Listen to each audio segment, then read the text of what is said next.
Hi, നമസ്കാരം പ്രിയമുള്ള കൂട്ടുകാരെ.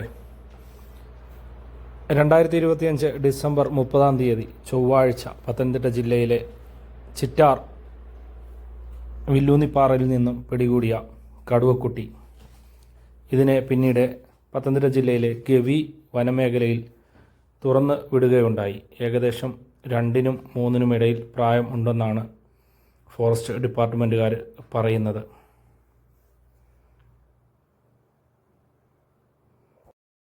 പത്തനംതിട്ട ജില്ലയിലെ ചിറ്റാർ പഞ്ചായത്തിൽ വില്ലൂന്നിപ്പാറ എന്ന് പറയുന്ന സ്ഥലത്ത് 30/12/2025 പുലർച്ചെ ഏകദേശം 5 മണിയോട് അനുബന്ധിച്ചാണ് ഒരു വീട്ടിലെ കിണറ്റിൽ വീണ ഈ കടുവക്കുട്ടിയെ വീട്ടുകാർ കാണുന്നത്. പിന്നീട് ഫോറസ്റ്റ് ഡിപ്പാർട്ട്മെൻറ്റിൽ അറിയിക്കുകയും അവർ ഗവി വനമേഖലയിൽ ഇതിനെ തുറന്നു വിടുകയും ഉണ്ടായി.